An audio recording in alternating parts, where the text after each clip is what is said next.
Let's start off by taking up this issue of growth, because that's what we woke up this morning when we picked up our newspapers. So I'm just going to throw this to both of you. We are talking about 5% growth as the end of the world. And the Indian sort of economy is like a slow-moving train going nowhere.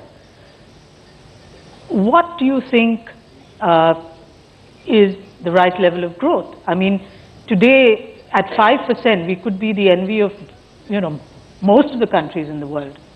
So, Adi, would you like to take that on first? Yeah, I think very clearly it is the end of the world for India, 5% growth to my mind. And to answer your question of what it should be double that.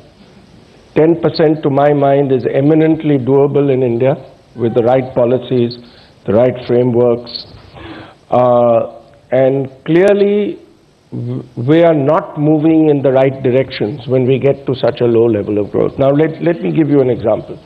In 2008-9, the global economy had great difficulties, as you know, the financial crisis, etc. And our growth came down from a 9% plus level for the previous 5 years to about 6.4%. And we acted.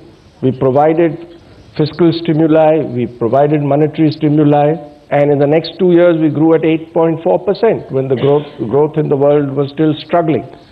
And then, unfortunately, we haven't moved in the directions we should have over the last couple of years, which has led to very low growth last year and even lower growth in this financial year. To my mind, I think the government has woken up to this difficulty, and several of the steps taken over the last 4 or 5 months, to my mind, are very positive, and I do hope that momentum continues.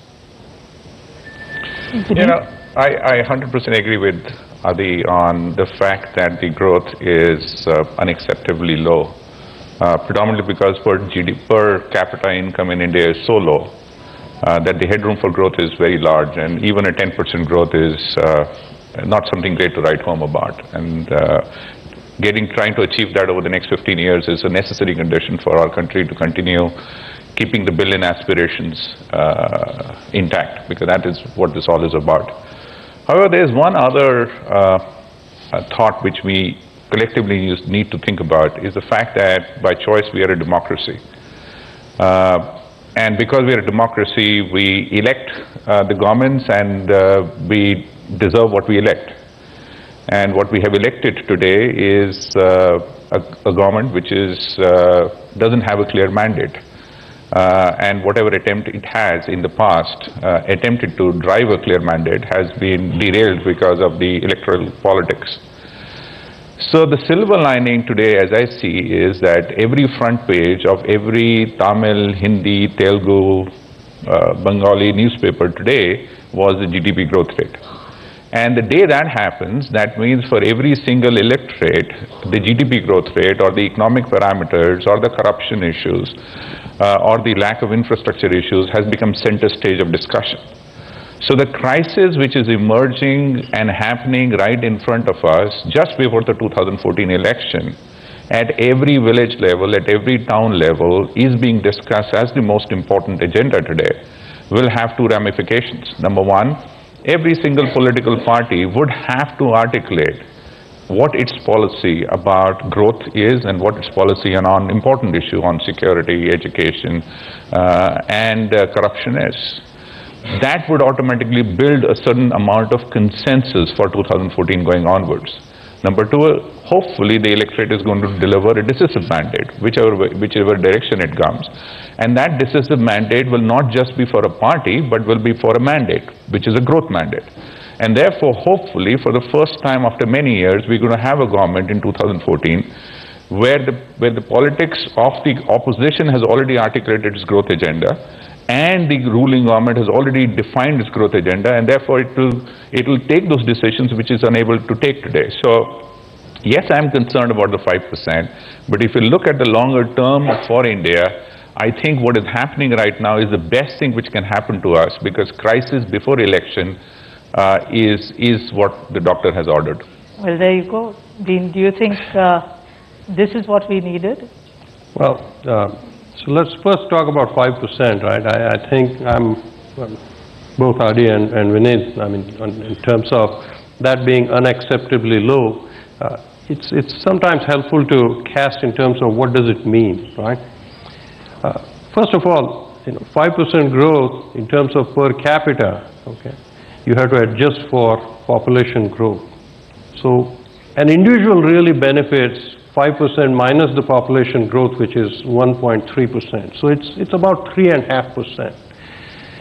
It takes 20 years to double your income at that rate.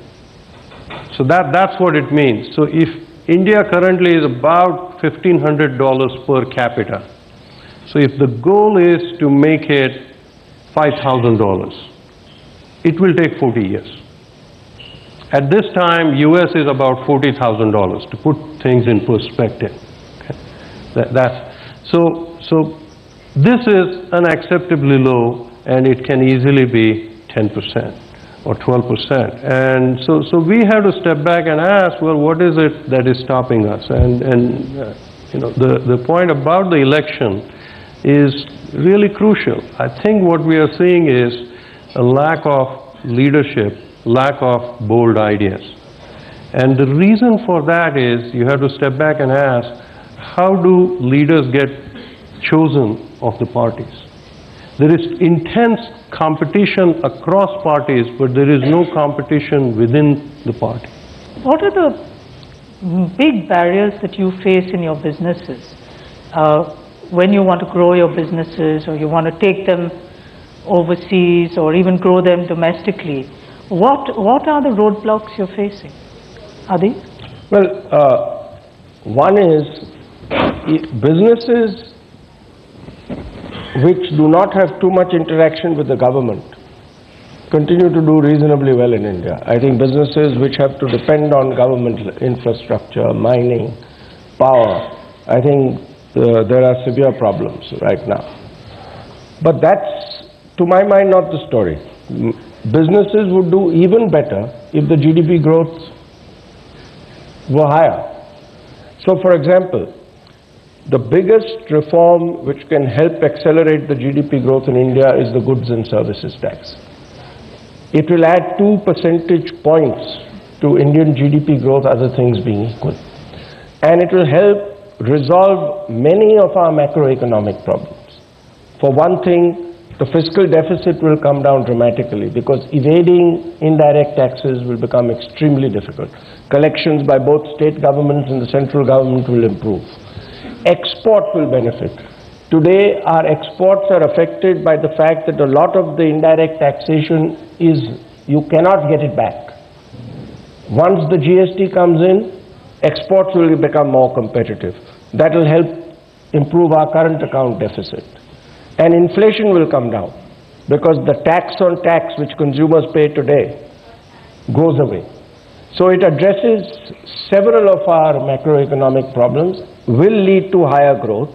And then if we have other reforms together with that, say the manufacturing policy, various other reforms that have been proposed, then it will accelerate growth tremendously. But the political parties need to come together. One shouldn't be standing on ceremony when discussing such an issue. The government should be generous with the states. The central government should be generous with the state. The state should realize it's a great economic benefit. And we should pass the GST at an early date. Unfortunately, it's got delayed for what, 3-4 years? I forget now how long it has got delayed. But I think it's quite now back on the agenda. It's back on the agenda. Fortunately, the finance minister has taken it on board strongly. He has agreed to several of the demands the states were making. And let's hope it goes through in this calendar year.